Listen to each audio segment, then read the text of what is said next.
Hi guys, Chris here and you're watching Here We Are Running, and if you overpronate and are looking for a new stability running shoe, then you've come to the right place, because I also overpronate and I run in stability running shoes. And during 2021 I bought, tested and reviewed more stability running shoes than at any other time. And in today's video I'm going to show you what I consider to be the best free stability running shoes of the year. We'll look at the different features of the shoes. We will explain some pros and cons of each, and I will reveal what tops my list as the best stability running shoe of the year. I can already tell you what the most popular one is.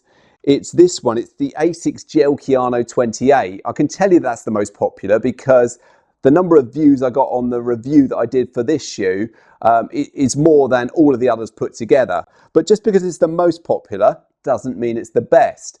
So we're also looking at the Brooks Adrenaline GTS 21 and the New Balance Fresh Foam X Vongo V5. And because this is a stability running shoe review, we will start with stability.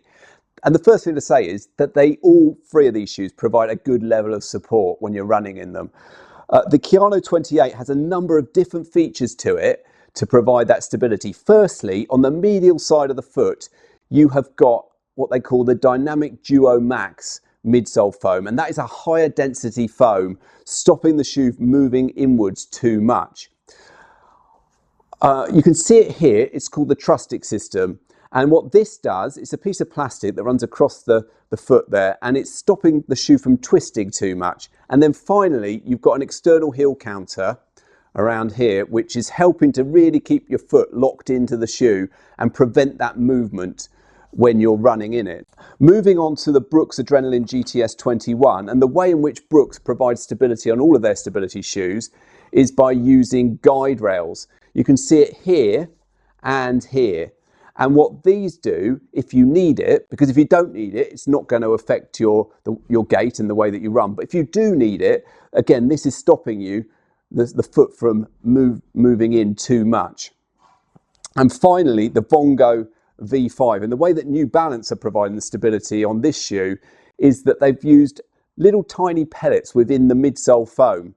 And the density of those pellets varies. It gets less dense on the lateral side through to more dense on the medial side. So the medial side has the most dense pellets built into that midsole foam.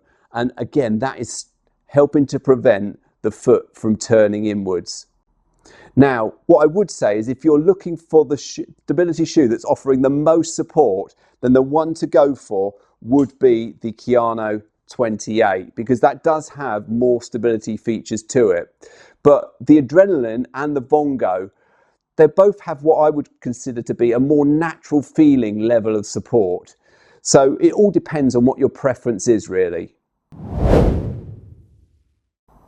All these shoes have been designed for comfort, and you can certainly take them on your long runs. They've all got a good level of midsole cushioning within them.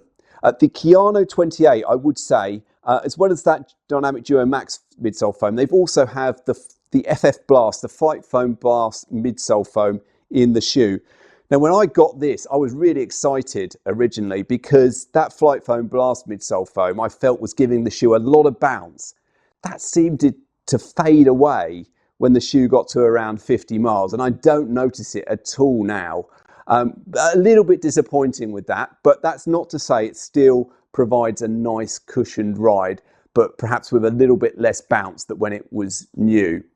The Adrenaline GTS 21 uses Brooks's DNA Loft midsole foam, which is their most cushioned, comfortable midsole foam. Now, there is a stability shoe, the Glycerine GTS, which has more of that foam in it to give you even more cushioning. But I think that the Adrenaline GTS is a good compromise. It's a good balance between cushioning and comfort, and a bit of responsiveness as well. And the Vongo and the Fresh Foam X midsole foam that the Vongo's got, I've got to say that I find this really comfortable. I've been really impressed with this. First time in this shoe that I've tried out the Fresh Foam midsole foam from from New Balance. But yeah, certainly very impressed with the comfort that you get from that. Now, all three of these shoes, for me, fit true to size, and they are a comfortable fit. The one thing I did have to do with the Vongo V5 was I went for a wide version of the shoe, and I find this sometimes with New Balance, is that on all my other shoes I go with narrow, or not narrow, normal fitting shoes.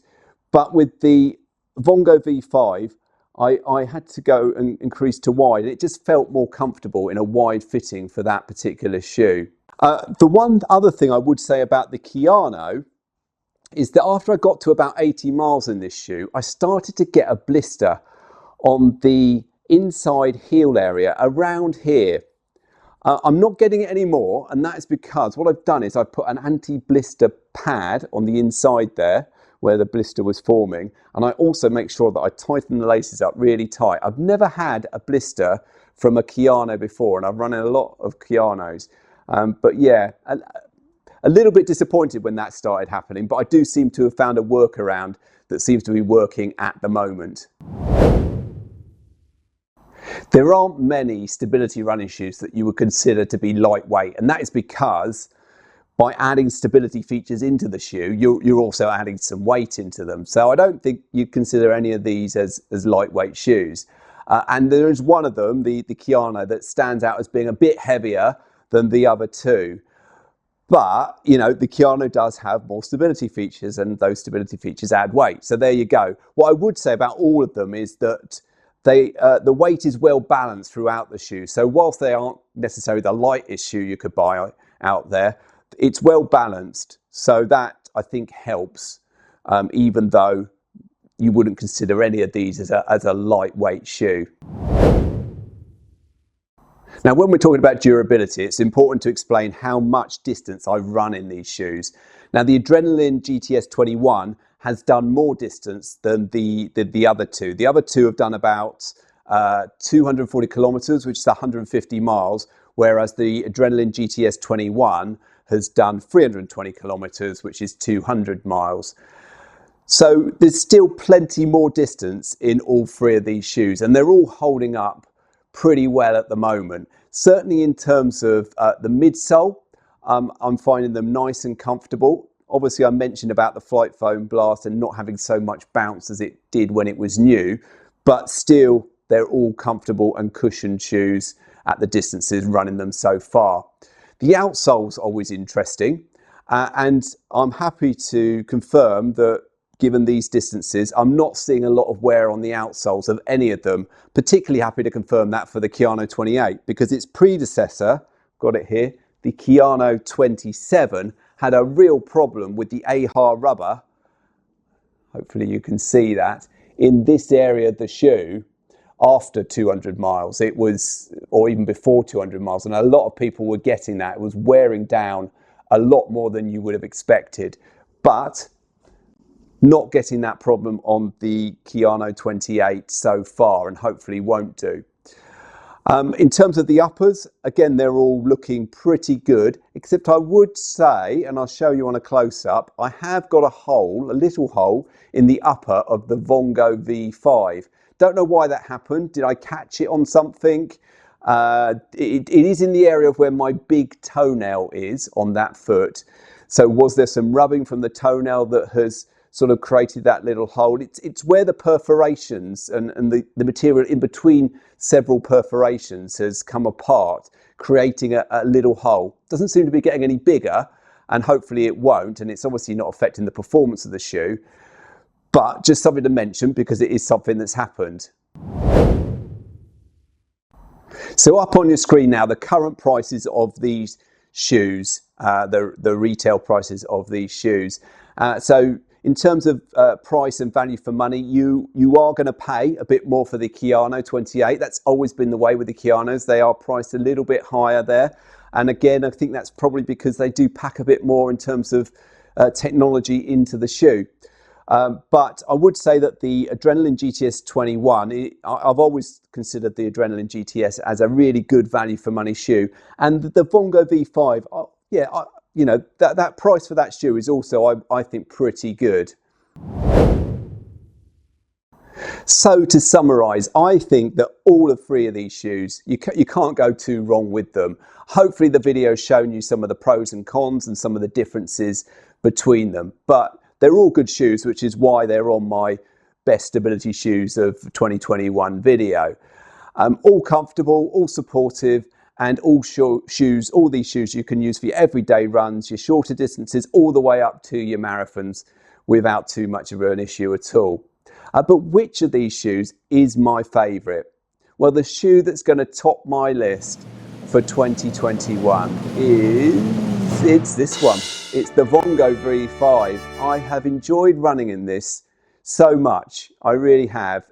My first experience of the Fresh Foam X midsole foam in a shoe, and I really look forward, when this shoe comes around in my rotation, I really look forward to that run because I just know I'm going to get such a nice ride in it. So there you go, that's my favourite shoe of 2021. Let me ask you a question. What is your favourite stability shoe of the year? Have you got experience of any of these shoes? Drop a comment below, because it's always good for everyone else who's watching the video to see what other people think, not just me. But guys, I hope you gained some value out of this video, and if you have, as always, please do hit the thumbs up button to give the video a like. And if you're new around here, why not consider subscribing for regular running content? But for now, guys, goodbye.